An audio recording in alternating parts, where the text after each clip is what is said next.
శ్రీధర్ రెడ్డి గారు, ఏపీలో ఏంటండి, ఏం నడుస్తుంది? ఈ బుక్ల గొడవ ఏంటి? నా దగ్గర రెడ్ బుక్ ఉంది, నేను బుక్ చేస్తా, నా దగ్గర ఇదిగో డిజిటల్ బుక్ తీసుకొచ్చాను, ఇక మిమ్మల్ని బుక్ చేస్తాను మేము అధికారంలోకి వచ్చాక. ఈ బుక్ల గొడవ నిజంగా అంటే పవర్ మారితే ప్రత్యర్థులపై కేసులేనా అనేటువంటి ప్రశ్నలు మాత్రం రైజ్ అవుతూ ఉన్నాయి. ఏం చెప్తారు సార్? నమస్కారం అండి. ప్యానల్లో ఉన్న పెద్దలకు, మీకు ప్రేక్షకులకు నమస్కారం. రోజా గారు, ఇక్కడ మనం అర్థం చేసుకోవాల్సింది అంటే ప్రధానమైనటువంటి రెండు రాజకీయ పార్టీలు కూడా ఒకళ్ళు రెడ్ బుక్, ఒకళ్ళు రాజారెడ్డి రాజ్యాంగము, ఇంకొకళ్ళు రెడ్ బుక్ రాజ్యాంగము, ఇంకొకరు డిజిటల్ బుక్, రకరకాలుగా ఉంది. ఇక్కడ పొలిటికల్ బుక్ లో పీపుల్స్ బుక్ గురించి ఎవరు పట్టట్లేదు. వాళ్ళకి ఎంతసేపటికి పొలిటికల్ బుక్ లో ఒకటి రెడ్ బుక్, రెండు డిజిటల్ బుక్, రాజారెడ్డి రాజ్యాంగం, రెడ్ బుక్ రాజ్యాంగం, ఇవే మాట్లాడుతున్నారు తప్పితే ప్రజెంట్ ఉన్నటువంటి రాజ్యాంగాన్ని పరిరక్షించే విధంగా, వ్యవస్థలన్నీ సక్రమంగా పనిచేసే విధంగా ఎవరికి పట్టట్లేదు. పీపుల్ బుక్ లో ఏం కావాలనేది పీపుల్ బుక్ గురించి మాట్లాడే వ్యక్తే లేదు. ఎంతసేపటికి మేము అవి పంచాం, ఇంత ఇచ్చాం, అంత ఇచ్చాం అంటే ప్రజల నుంచి వచ్చినటువంటి రెవెన్యూని పంచడమే పరిపాలన అనుకున్నటువంటి పరిస్థితుల్లో రెండు ప్రభుత్వాలు కూడా ఉన్నాయండి. పంచడమే అంటే వెల్ఫేర్ స్కీమ్స్ ఒక్కటే. ఆ వెల్ఫేర్ స్కీమ్స్ కూడా ఏమిటి?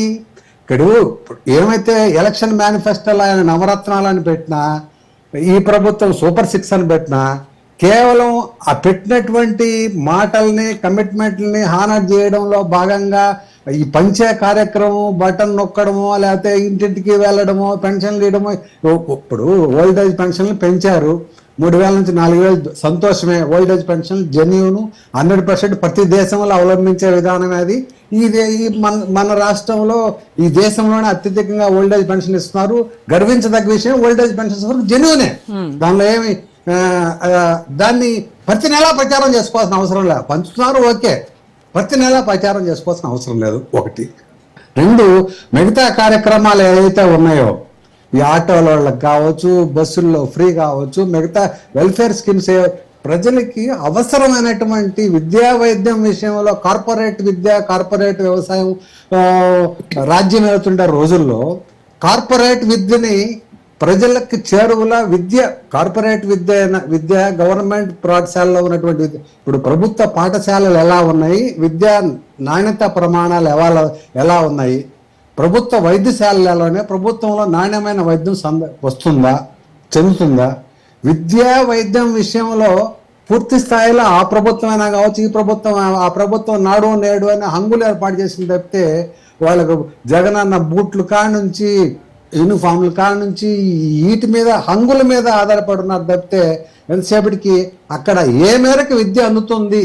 మరి మీరు అన్నట్టుగా మీరు విద్యా వైద్యం కార్పొరేట్ స్థాయిలో అందించడానికి ప్రభుత్వాలు కృషి చేయాలన్నారు. మరి దానిలో భాగంగానే కార్పొరేట్ వైద్యాన్ని అందించడానికే కదా మెడికల్ కాలేజ్లను, ప్రైవేట్ హాస్పిటల్స్ ఏదైతే టాప్ హాస్పిటల్స్ ఉన్నాయో వాళ్ళ అడ్మినిస్ట్రేషన్లోకి ఇచ్చేస్తున్నాం అని చెప్తూ ఉంటే, మరి ఆదిలోనే హంసపాదనట్టుగా మరి అది కుదరదు, అది ఇవ్వద్దు, మొత్తం ప్రైవేట్ పరం చేస్తున్నాయి అని చెప్పేసి గగ్గోలు పెడుతున్నారు కదా వైసీపీ. ఇక్కడ ఒకటండి, మేనేజ్మెంట్ లో చెక్స్ అండ్ బ్యాలెన్సెస్ అవసరం.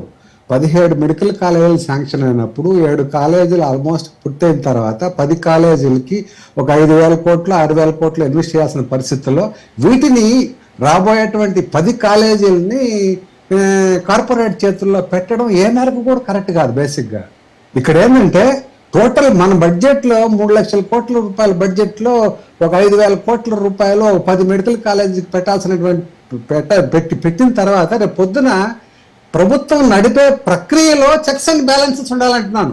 ఊరికే కాలేజీ బిల్డింగ్ కట్టేస్తాను, ఇన్ఫ్రాస్ట్రక్చర్ పెట్టేస్తాను, సీట్లు ఇచ్చేస్తాను నడవదు. అఫ్ కోర్స్ దానికి మళ్ళీ ఖర్చు కూడా అవుతుంది, స్టాఫ్ కూడా ఉంటారు. ప్రతి సంవత్సరానికి కొన్ని కోట్ల రూపాయలు వెచ్చించాల్సిన అవసరం ఉంది.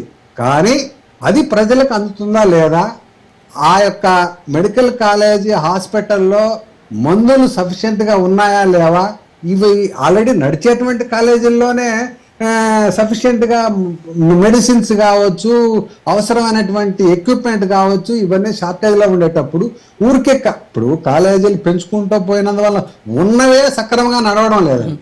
ప్రభుత్వ స్థాయిలో నడిచేటువంటి ఏదైతే కాలేజీలు నడుస్తున్నాయో ఆ కాలేజీల్లో మెడికల్ విద్యార్థులు పీజీ విద్యార్థులు ప్రాక్టీస్ చేసేటప్పుడు పేషెంట్లను చూసేటప్పుడు కనీసం పేషెంట్కి ప్రిస్క్రిప్షన్ రాయాలంటే కూడా జంకేటువంటి పరిస్థితి. ఆ పేషెంట్ ఈ మందులు కొనుక్కోగలరా, ఇక్కడ లేవు కదా, బయటకు పోతే కొనుక్కోగలిగే స్థాయి వాళ్ళ దగ్గర లేదు. లేనప్పుడు ఏం జరుగుతా ఉంది, మెడిసిన్స్ ప్రాపర్గా లేవు.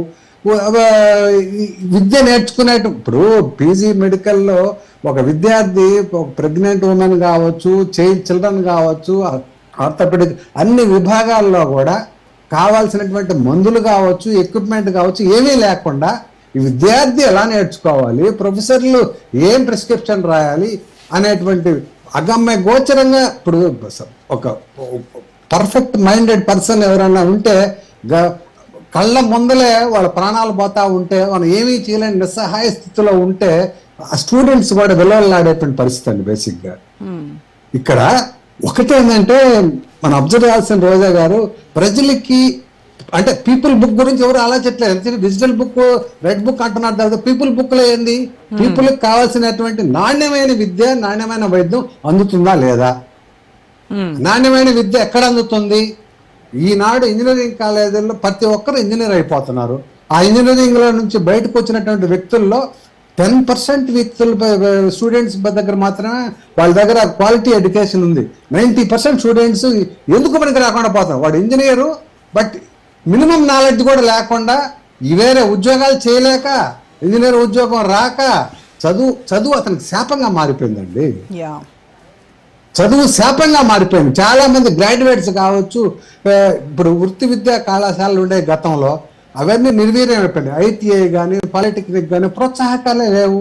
ప్రతి ఒక్కళ్ళు ఇంజనీరింగ్ చదువుతున్నారు. ఇంజనీరింగ్ చదివిన తర్వాత 4 సంవత్సరాలు ఇంజనీరింగ్ చదివిన తర్వాత బయటకు వచ్చిన తర్వాత వాడికి ఇంజనీర్ కాబట్టి ఇంజనీర్ స్థాయిలో ఉద్యోగం కావాలని కోరుకుంటుంది. దానిలో 1% అన్న నాలెడ్జ్ లేకుండా బయటకు వచ్చేస్తున్నాడు. ఏదో ఒక రూపంలో రిజల్ట్స్ వచ్చేస్తున్నాయి.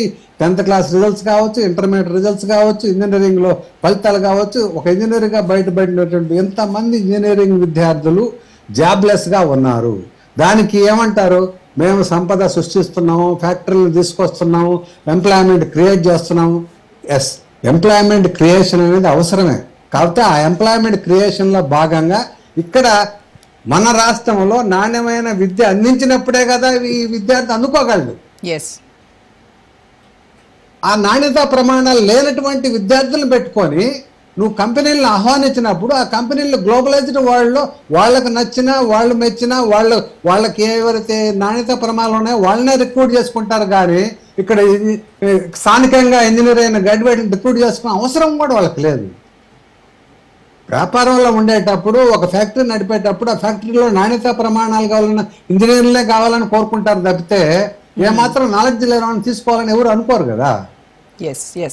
కాబట్టి ఆ ప్రభుత్వమైనా ఈ ప్రభుత్వమైనా ముందల ప్రజలకు కావాల్సినటువంటి నాణ్యమైన విద్య, నాణ్యమైన ఆరోగ్యం ఇవ్వగలిగినప్పుడు మాత్రమే, క్వాలిటీ ఎడ్యుకేషన్, క్వాలిటీ హెల్త్ ఇవ్వగలిగినప్పుడు మాత్రమే ప్రజలు హర్షిస్తారు తప్పితే నీకు ఎంతసేపటికి నీకు బియ్యం ఇచ్చాను, సిలిండర్ ఇచ్చాను, బస్సులో ఫ్రీ ఇచ్చానంటే ఇవి కాదు వాళ్ళ రిక్వైర్మెంట్.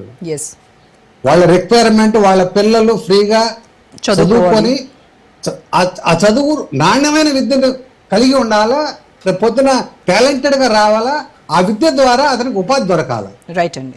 చాలా దేశాల్లో ఎవరైనా అన్ఎంప్లాయ్ ఉన్నారంటే ఆ అన్ఎంప్లాయ్కి ఆ దేశంలో ప్రభుత్వమే ట్రైనింగ్ ఇచ్చి ఏ పని అయితే నేర్చుకోగలదో ఆ పనిలో ట్రైనింగ్ ఇచ్చి దానిలో ఉద్యోగం ఇప్పిస్తున్నాయి. చిన్న చిన్న దేశాలు, ఉజ్బెకిస్తాన్ లాంటి చిన్న చిన్న దేశాలు కూడా ఎవరైతే ఎంతవరకు అయితే చదువుకున్నారో, ఏమైతే స్కిల్స్ ఉన్నాయో, ఏమి లేకపోయినా కూడా స్కిల్స్ని ప్రభుత్వమే ఆ స్కిల్స్ని నేర్పించి ఆ యొక్క సెక్టార్లో ఉద్యోగాలు ఇప్పించే పరిస్థితుల్లో చిన్న చిన్న దేశాలే ఉన్నాయండి.